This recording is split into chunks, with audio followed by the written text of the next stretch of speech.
I was in the midst of a total transformation of my consciousness, my awareness, my perceptions. This energy just built up and built up and built up. So in the end, I'm kind of shaking. My life immediately became this extraordinary synchronistic journey. It got the most attention from the intelligence community because they knew it was real.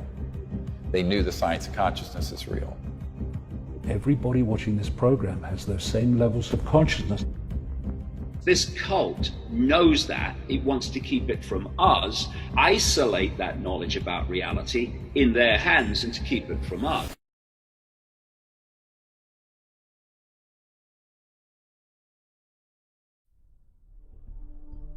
To understand what is going on, we have to have some understanding of the nature of reality. Because if we don't, we will, quite understandably, dismiss things that are happening, but we can't perceive how they could happen. Example, you believe the world is actually solid.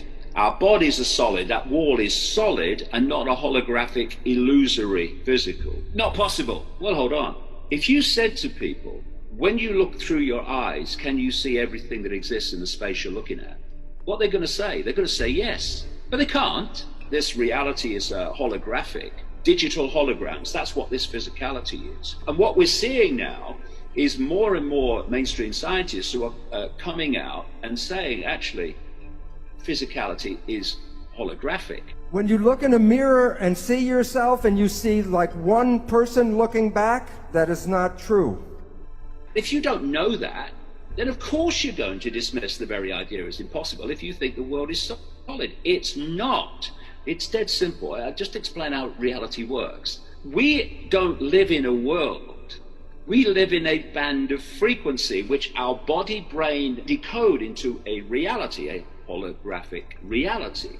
We experience this reality through these, what I call biological computers, these bodies, which allows us to experience a certain band of frequency that we call the world. And I'm always talking about the illusion of the label. Say to a guy, who are you? So I'll say, oh, I'm Bill, I come from Blackburn, and I drive a bus. That's their self-identity. No, those labels are not who you are, they are your experiences. It's this field of consciousness that is cosmic and universal.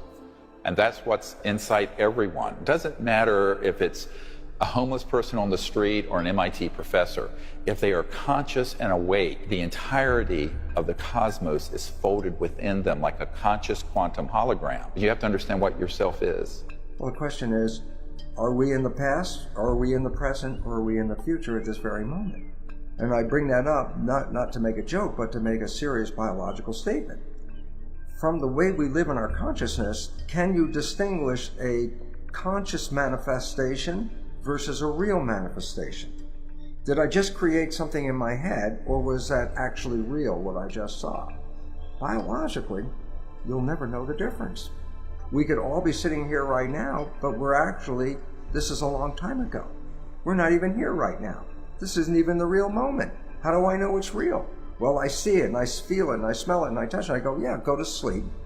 And in your dream state, your biology will be activated by your brain. Your sensory nervous system will experience what you've already done before. And to your sleep state, can you tell if it was a real state or a dream state? Not in your sleep. Well, then how do you know if the real state you're in right now is the real state or the dream state? The whole universe is actually folded within every single conscious being. It's like a quantum hologram. The five senses take waveform information, think Wi-Fi, turns it into electrical information, feeds it to the brain, and there are different parts of the brain that specialize in decoding the different senses, and the brain decodes that electrical information into holographic digital information. And that is what we experience as the world around us. It's not around us, it's inside us, all of us. Just as the internet is inside this computer, and we look at it from afar. biologically sensing in your dream or biologically sensing in real life? The answer is you can't tell. And that's the most exciting part, because it really leaves open an understanding how we could go back and change the past. Or at the current moment, we can change the future. Because is this the current moment or not? Therefore, infinity exists outside this narrow band of frequency, but we can't see it, just as when you're tuned to a radio station or a television station, you only experience that frequency, that station, that reality. We're dealing with civilizations where almost every aspect of how they appear in our time-space would look like magic to us. And in the CIA, this is actually called WSFM. Sounds like a radio station. It stands for Weird Science and Frickin' Magic. A spacecraft can be completely 3D, like you see a solid aircraft. It can be partially in this dimension, but shifted mostly into another dimension. So I liken this to like when you're turning a dial on an old AM radio and you can move it across and you suddenly pick up Chicago and New York at the same time. They're bleeding together, dimensional bleeding. And so often these ET craft will be partially in this dimension, but mostly out. And all that we will detect in this dimension might be an electronic signature, an orb, or an object that appears and flashes in and out, a scintillation of light that then vanishes, or an object that comes in where it looks almost like a hologram of an ET being that will be standing amongst us, but it's an electronically teleported version of that conscious being.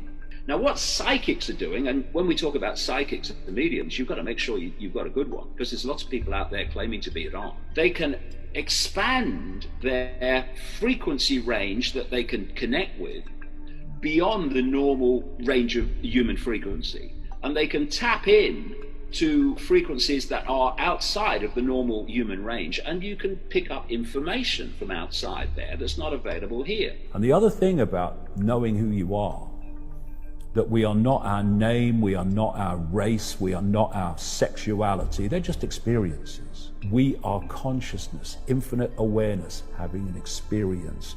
And that consciousness can be as vast as or as tiny as we can be manipulated, or we can be released in terms of the expanded nature to be.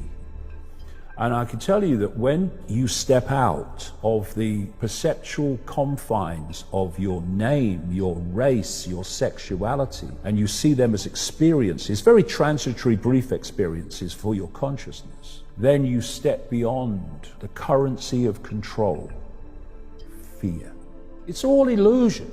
It's all a manifestation of our perception of reality. So you want us to question everything, challenge everything. That's what we need to do. We need to all wake up as individuals. Instead of taking people's word for it, including mine, including anybody's, if you haven't got time to research it for yourself immediately, then put it into neutral. Don't believe it or disbelieve it, but don't react as if it's true. Just put it in neutral until you've had time to check it out for yourself. And when you do, you'll realize invariably, as I did, that the official story, the official narratives are invariably either completely, most of the time, total lies or overwhelmingly misleading. And crucial, don't be intimidated into silence. If you silence yourself, eventually everything goes silent. I look at the world, I look at the suffering, I look at the people with illnesses they don't need to have, and people with emotional situations they don't need to have. I see people fighting over race and fighting over gender and fighting over culture and country. And we're all one. It's so sad. But this is what drives me on. Because in the end, it's information that will change this. Are you watching this now? Or did you watch this last year and just reviewing it now? Can't tell, can you? We can do more than just follow our noses into the next minute. We can rewrite the whole story again and again and again.